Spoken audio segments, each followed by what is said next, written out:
Reading from Cajal, Advice to a Young Investigator.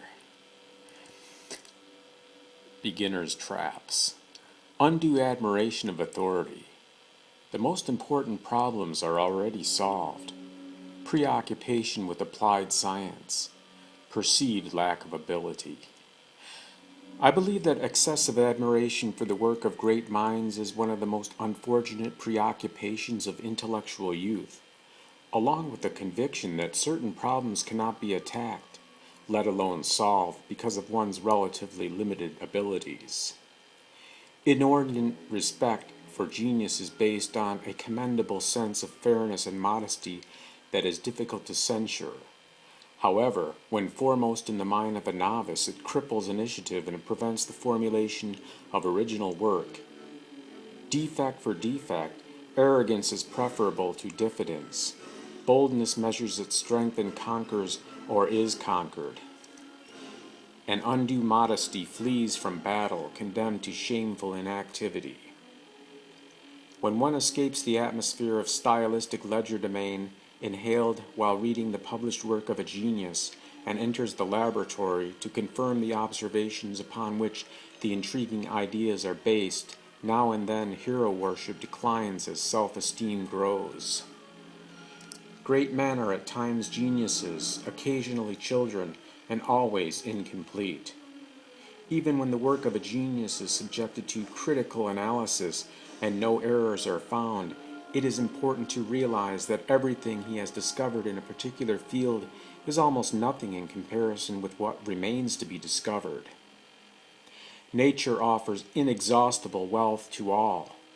There is certainly no reason to envy our predecessors or to exclaim with Alexander following the victories of Philip, "My father is going to leave me nothing to conquer."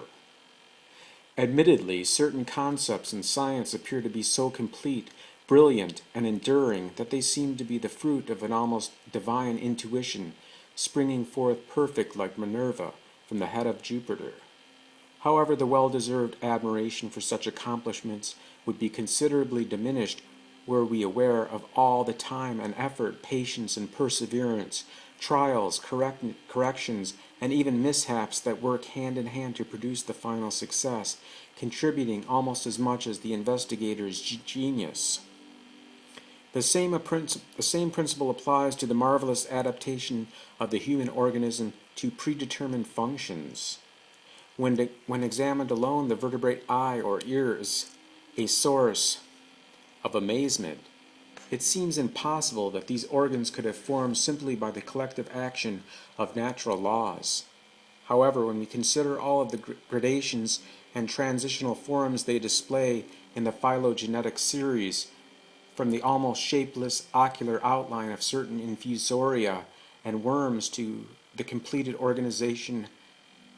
organization of the eye in lower vertebrates, not one whit of our admiration is lost, and our minds are apt to accept the idea of natural formation through the mechanisms of variation, organic correlation, natural selection, and adaptation.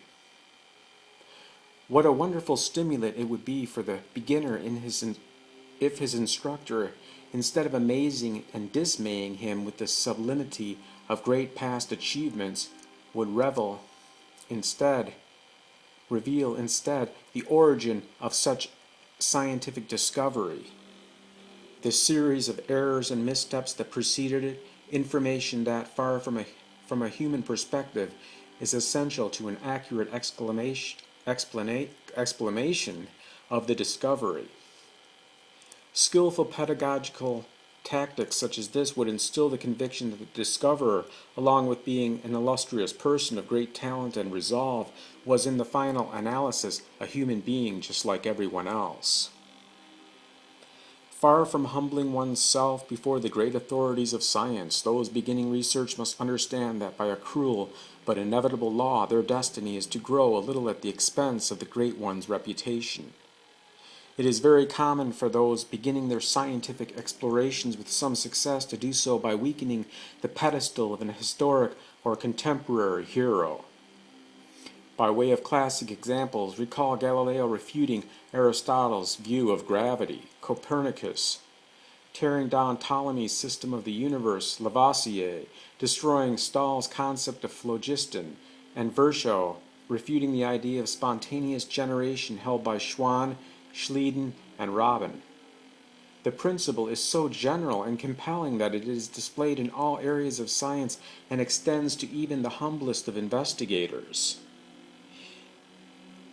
If I might be so bold as to refer to myself in the company of such eminent examples, I should add that on initiating my own work on the anatomy and physiology of nervous centers, the first obstacle that had to be set aside was the false theory of Gerlach and Golgi on the diffuse nature of neural networks in the gray matter, and on the nature of nerve current transmission. Two phases may often be noted in the careers of learned investigators. First, there is the productive time devoted to the elimination of past errors and the illumination of new data. And it is followed by the mature or intellectual phase, which does not necessarily coincide with old age, when scientific productivity declines and the hypotheses incubated during youth are defended with paternal affection from the attacks of newcomers. Throughout history, no great man has shunned titles or failed to extol his right to glory before the new generation. Rousseau's bitter quote is sad but true. There has never been a wise man who hasn't failed to prefer the lie invented by himself to the truth discovered by someone else. Even in the most exact sciences, there are always some laws that are maintained exclusively through the force of authority.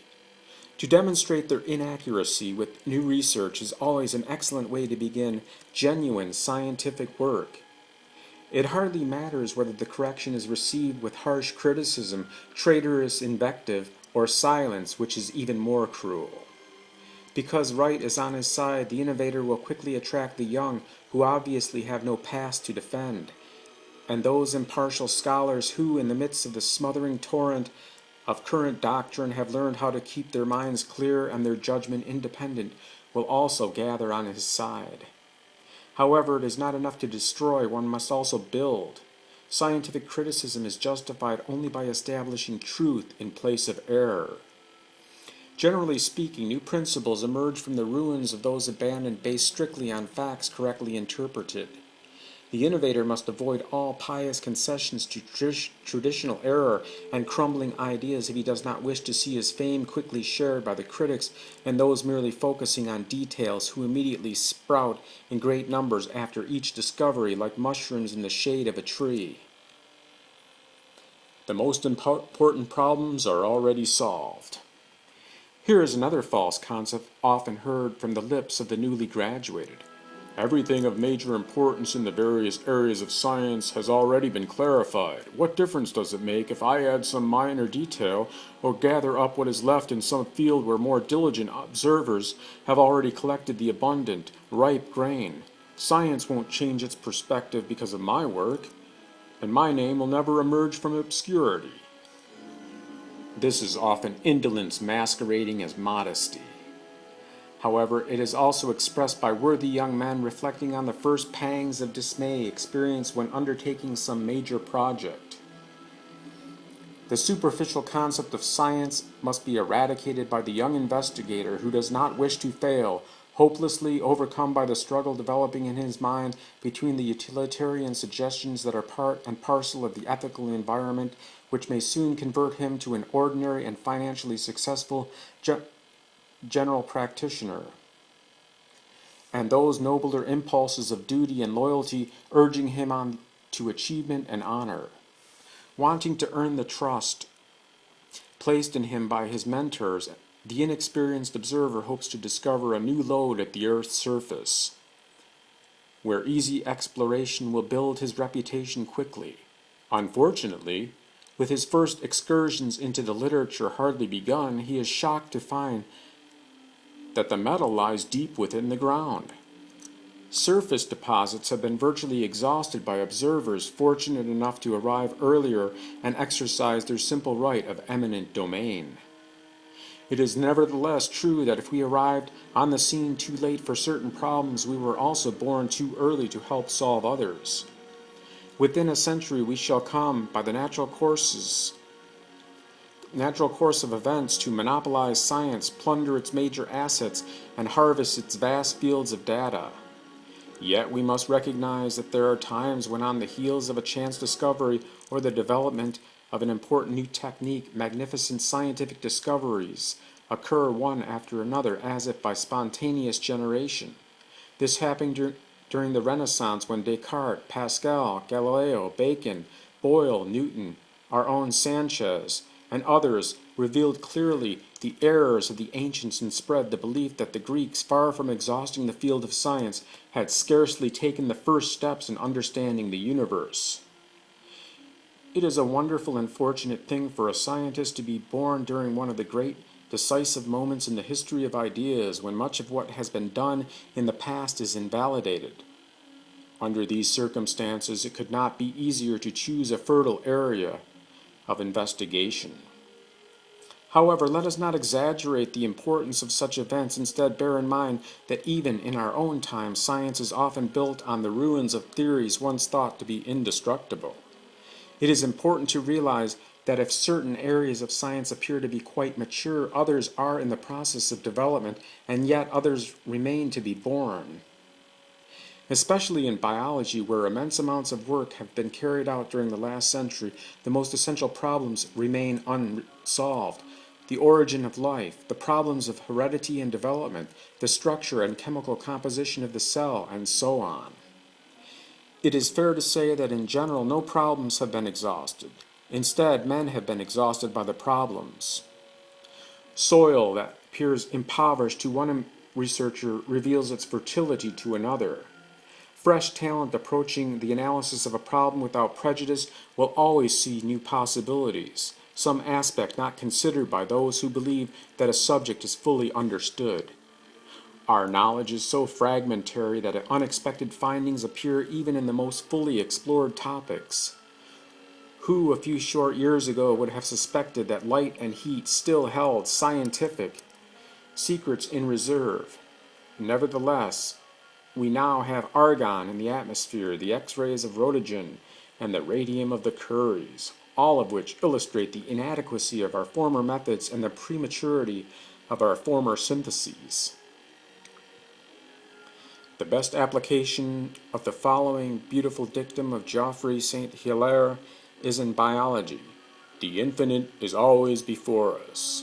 And the same applies to Carnot's no less graphic thought: science is a perpetual creative process. Not everyone is destined to venture into the forest and by sheer determination carve out a serviceable road.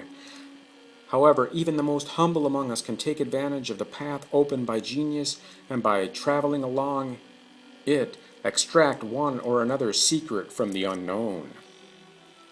If the beginner is willing to accept the role of gathering details that escape the wise discoverer, he can be assured that those searching for minutiae eventually acquire an analytical sense so discriminating and powers of observation so keen that they are able to solve important problems successfully. So many apparently trivial observations have led investigators with a thorough knowledge of methods to great scientific conquests. Furthermore, we must bear in mind that because science relentlessly differentiates, the minutiae of today often becomes important principles tomorrow.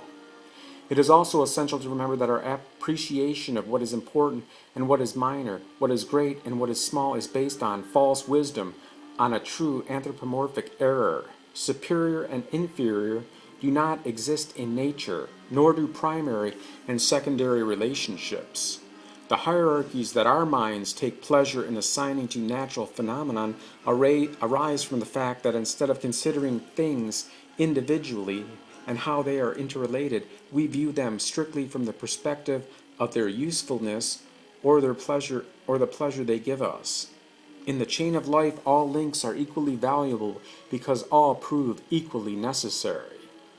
Things that we see from a distance or do not know how to evaluate are considered small. Even assuming the perspective of human egotism, think how many issues of profound importance to humanity lie within the protoplasm of the simplest microbe. Nothing seems more important in bacteriology than a knowledge of infectious bacteria, and nothing more secondary than the inoffensive microbes that grow abundantly in decomposing organic material. Nevertheless, if these humble fungi, whose mission is to return to the general circulation of matter those substances incorporated by the higher plants and animals, were to disappear, humans could not inhabit the planet. The far-reaching importance of attention to detail in technical methodology is perhaps demonstrated more clearly in biology than in any other sphere. To cite but one example, recall that Koch, the great German bacteriologist, thought of adding a little alkali to a basic aniline dye and thus allowed him to stain and discover the tubercle bacillus, revealing the etiology of a disease that had until then remained uncontrolled by the wisdom of the most illustrious pathologists. Even the most prominent of the great geniuses have demonstrated a lack of intellectual perspective in the appraisal of scientific insights. Today we can find many seeds of great discoveries that were mentioned as curiosities of little importance in the writings of the ancients and even in those of the wise men of the Renaissance. Lost in the pages of a confused theological treatise are three apparently disdainful lines written by Servidus, referring to the pulmonary circulation which now constitute his major claim to fame. The Aragonese philosopher would be surprised indeed if we were to rise from the dead today. He would find his laborious metaphysical disquisitions totally forgotten, whereas the observation he used simply to argue for the residence of the soul in the blood is widely praised. Or again, it has been inferred from a passage of Seneca's that the ancients knew the magnifying powers of a crystal sphere filled with water. Who would have suspected that in this phenomenon of magnification, disregarded for centuries, slumbered the embryo of two powerful analytical instruments, the microscope and telescope, and two equally great sciences, biology and astronomy? In summary, there are no small problems. Problems that appear small are large problems that are not understood. Instead of tiny details unworthy of the intellectual, we have men whose tiny intellects cannot rise to penetrate the infinitesimal. Nature is a harmonious mechanism where all parts, including those appearing to play a secondary role, cooperate in the functional whole. In contemplating this mechanism, shallow men arbitrarily divide its parts into essential and secondary, whereas the insightful thinker is content with classifying them as understood and poorly understood, ignoring for the moment their size and immediately useful properties. No one can predict their importance in the future.